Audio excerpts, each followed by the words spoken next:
ფეხბურთის ფედერაციის პრეზიდენტის განცხადებას საფეხბურთო სამყაროს წარმომადგენლები ეხმაურებიან. მოამბე რევაზ არველაძესა და ლევან კობიაშვილს ესაუბრა, რომლებიც საარჩევნო კამპანიაში მონაწილეობას აპირებენ. კობიაშვილის თქმით, ქართულ ფეხბურთში კრიზისული ვითარება და ფუნდამენტური ცვლილებების გატარებაა საჭირო. არველაძის განცხადებით კი კანდიდატები მას შემდეგ დასახელდება, რაც არჩევნების თარიღი გაირკვევა.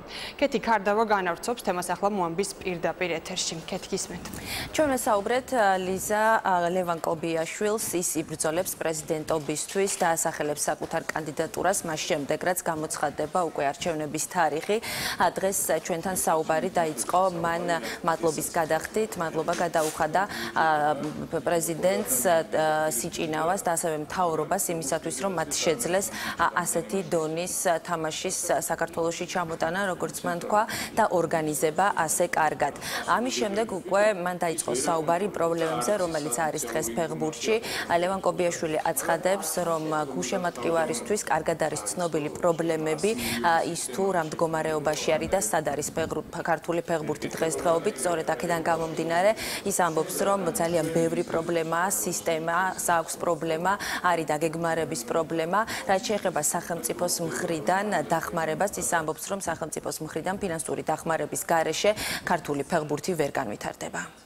ეს მე ვიქნები თუ ვინც იქნება ეს ადამიანი, რომელიც მომავალში ხელმძღვანელობს ფეხბურთის ფედერაციას, მაგრამ ასაკურებელმა უნდა გაითვალისწინოს ის შეცდომები, უნდა გაკეთდეს ანალიზი თუ რა მოხდა, რა იყო მიზეზები, რა არის პრობლემა ის დღევანდელი ქართული ფეხბურთი ასე ძიმე მდგომარეობაშია და ასაკურებელი ამას ვუსურვებ ყველა იმ ადამიანს, ვინც იქნება და ასაკურებელი ჩემ თავსაც თუ მექნება ეს ბედნიერება და მე ვიქნები პრეზიდენტი, ფეხბურთში ჭირდება რეფორმა, სხვანაირად წარმოუდგენელია ქართულ ფეხბურთში რამე შეიცვალოს, იმიტომ იგივე თუნდაც სისტემა, იგივე თუნდაც შიგნით სტრუქტურა არ შეიცვალა და არ შეესაბამება იმ თანამედროვე ევროპულ სტანდარტებს, რაც ბევრ ქვეყანაში და მათ შორის იქ, სადაც მე წლების განმავლობაში მოღვაწეობდი გერმანიაში და იმ განვითარებულ ქვეყნებში, სადაც არის ფეხბურთი წარმატებული, წარმოუდგენელია. შეგვეძლოს, რომ მინიმუმ კონკურენტუნარიარები ვიყოთ ევროპის თასებზე, იგივე ნაკრების სანაკრებო დონეზე, ეს აბსოლუტურად შესაძლებელია და შესაძლებელია იმ მოცემულობით, რაც გაგვაჩნია, თუნდაც ფინანსურია, თუნდაც ის რესურსი, რაც დღეს არსებობს. თუ ეს არ გვექნება და სამწუხაროდ ეს არ ქონდა, იქიდან გამომდინარე, რომ წლების განმავლობაში სულ იყო ქაოსი, სულ იყო არ ვიცოდით, სად მივდიოდით, რა გვინდოდა, რა კეთდებოდა და საბოლოოდ მივიღეთ ის შედეგი, რაც სამწუხაროდ დღეს გვაქვს. ჩვენ ვესაუბრეთ ცოტა ხნის წინ ასევე რეზი არველაძეს, ის ფეხბურთის ფედერაციაში გენერალური მდივნის პოსტს იკავებს.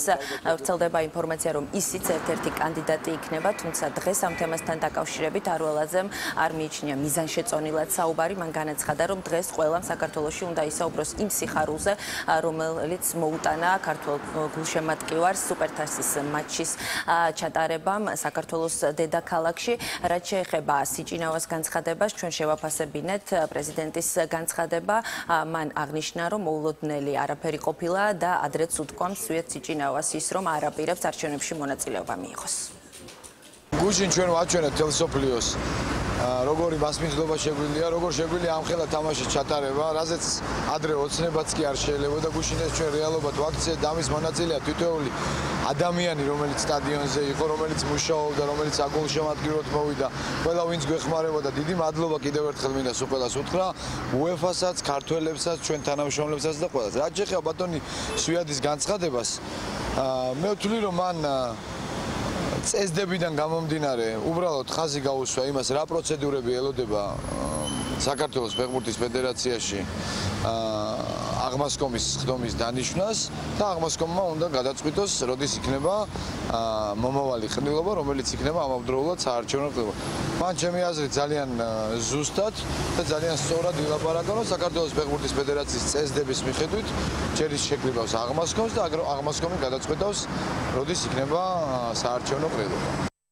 ჩვენ ვესაუბრეთ დღეს ასევე სპორტსა და ახალგაზრდობის მინისტრს. მას ვთხოვეთ, რომ კომენტარი გაეკეთებინა გუშინ სუპერთასის მატჩის დასრულებისთანავე სვიეთ სიჭინავას მიერ გაკეთებულ განცხადებაზე. მინისტრი ამბობს, რომ ისტორია შეაფასებს, ვინ იყო წარმატებული და ვინ არა. ბატონი ზვიადი ყოველთვის ორიგინალობით გამოირჩეოდა და ამ ეტაპზე ძალიან ორიგინალური ნაბიჯი გადადგა. ასე რომ ეს მის სტილშია, ძალიან სწორი გადაწყვეტება მიიღო და არაფერი განსაკუთრებული არ ხდება. თავარია ყველა საფეხბურთო საზოგადოების თითოეულმა წევრმა გააცნობიეროს თუ რამდენად მნიშვნელოვანია კარშემომდგარი არჩევნები, მოებზადონ და ერთხელ და სამუდამოდ ჩატარდეს ღირსეული კონკურენტუნარიანი გარემოში არჩევნები და ყველა ვინც მონაწილეობს და ხმას აძლევს, უნდა გაათვითცნობიეროს თუ რამხელა პასუხისმგებლობაა. შეაფასებთ მისი 6 წლიანი ისტორიაში აფასებს ძალიან ადრე დაიწყეთ შეფასებებზე ლაპარაკი. ჯერ ჩვენ ორიენტირებული ვართ ხვალინდელ დღეზე და მოდი ჯერ ვილაპარაკოთ ხვალინდელ დღეს როგორ ავაშენებთ და მე ისტორია გამჯის ვინ ამდენად წარმატებული იყო თუ წარმატებული. როდის დაინიშნება არჩევნების თარიღი, ეს ჯერჯერობით ცნობილი არ არის. ფეხბურთის ფედერაციის წესდების მიხედვით ვადა წლის ბოლომდეა, თუმცა გუშინ ზვიად სიჭინავას მიერ გაკეთებული განცხადებიდან თუ ვიმსჯელებთ, რამდენიმე დღეში დასახელდება თარიღი და სწორედ ამის შემდეგ დაიწყება უკვე საარჩევნო კამპანია. მადლობა ქეთი კარდავა საუბრობდა მოამბის ეთერში.